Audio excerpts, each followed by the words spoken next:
আজ মিতার ছেলের মামাবাড়ির ভাত। বিশাল আয়োজন হয়েছে। মামাবাড়ি ভাত নামেই, মামা কোথায়? ভাত খাওয়াবেন দাদু।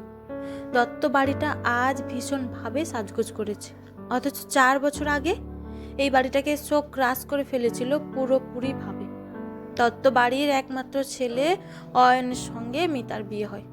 4 বছরের ভালোবাসাবাসির পরিণতি। বিদেশে হানিমুন সেরে নতুন বউকে বাবা মায়ের জিম্মায় রেখে অয়ন অফিস জয়েন করতে চলে যায় মুম্বাই। এতদিন মেসে থাকতো, এবার বাড়ির ব্যবস্থা করে মিতাকে নিয়ে যাবে অয়ন, সাথে বাবা মা। ছেলে বউয়ের নতুন সংসার গুছিয়ে দিয়ে মাসখানেক থেকে তারা কলকাতায় ফিরে আসবেন। নতুন বিয়ের পর দুজনেই অস্থির দুজনকে কাছে পাওয়ার জন্য। পেরিয়ে গেল 2 মাস।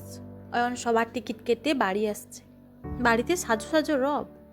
ছেলের সংসার সাজাবার জন্য বাবা মায়ের সে কি উৎসাহ! কি নিয়ে যাবেন তাই নিয়ে দুজনেই খুব উত্তেজিত। মিতার বেশ ভালো লাগে।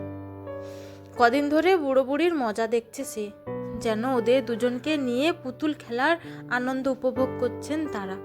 ক্রমে অয়নের আসার দিন উপস্থিত। কাল অয়ন বাড়ি আসবে। মিতা ভেতরে ভেতরে উত্তেজনায় ফুটছে। মন ব্যাকুল ওকে দেখার জন্য, একটু ছোবার জন্য, একটু উষ্ণতার জন্য।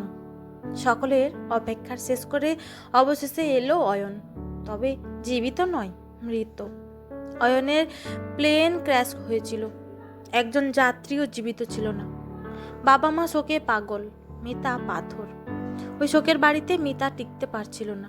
যন্ত্রের মতো সমস্ত নিয়ম কানুন পালন করে গিয়ে উঠল বাপের বাড়ি। যদিও বাবা নেই, দাদা বৌদি আর মা। মিতার এমন অবস্থা হওয়ায় এ বাড়িতেও কম তোলপাড় হয়নি। তবে তা শোকে নয়, আশঙ্কায়। সারা জীবন মিতা দাদার গলগ্রহ হয়ে থাকবে সেই চিন্তায়। দাদা বিরক্ত। বৌদি আসার সঙ্গে সঙ্গে মুখ ফিরিয়ে নিল, আর মা তাকে অভ্যর্থনা জানালেন অপয়া বলে। মিতা শুনল, কলের পুতুলের মতো ঢুকলো ভিতরে। শুরু হলো তার অবহেলিত জীবন। কেউ ভালো করে কথা বলে না। মিতার বাঁচতে ইচ্ছে হয় না। কিছুদিন বাদে অয়নের ঘনিষ্ঠ বন্ধু সুমন তার স্ত্রীকে নিয়ে মিতার সাথে দেখা করতে আসে।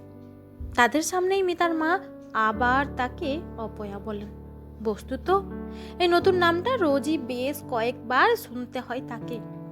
বাড়ির পরিবেশ দেখে সুমন বেশ বুঝতে পারে মিতার সেখানে মোটেই ভালো নেই। হাসিখুশি উচ্ছল মিতার এমন অবস্থা দেখে ওদের খুব খারাপ লাগে। বর্তমানে সুমন ও তার স্ত্রী অয়নের বাবা মায়ের খেয়াল রাখে, প্রায় সেখানে যায়, যদিও তাতে শূন্যস্থান পূরণ হয় না। এরপর সুমন একদিন গিয়ে অয়নের বাবা মাকে মিতার অবস্থার কথা বলে। অয়নের মা পুত্রশোক ভুলে মিতাকে তার কাছে নিয়ে আসতে বলেন। সুমনের কাছে শুনে মিতাকে তার মা সঙ্গে করে নিয়ে আসেন অয়নদের বাড়ি। এসে যথারীতি তিনি বলেন তার অপয়া মেয়ের জন্যই তাদের ছেলের মৃত্যু হয়েছে। মিতার শাশুড়ি হৈ হৈ করে আপত্তি তুলেছেন। ছি ছি দিদি, আমার ছেলে যেটুকু পরমায়ু নিয়ে এসেছিল তা তার পূর্ণ হয়েছে, তাই তাকে যেতে হয়েছে। এতে মিতার দোষটা কোথায়? এরপর তিনি মিতাকে আর ফিরতে দেননি মায়ের সঙ্গে। মিতা ভাবে কোনটা তার আসল মা, তার গর্ভধারিণী মা, না তার শাশুড়ি মা। শাশুড়িও তাকে আঁকড়ে ছেলের শোক ভোলেন। শাশুড়ি মাই দিনে দিনে তার নিজের মা হয়ে উঠলেন। এ বাড়িতে মিতার যেন পুনর্জন্ম হলো।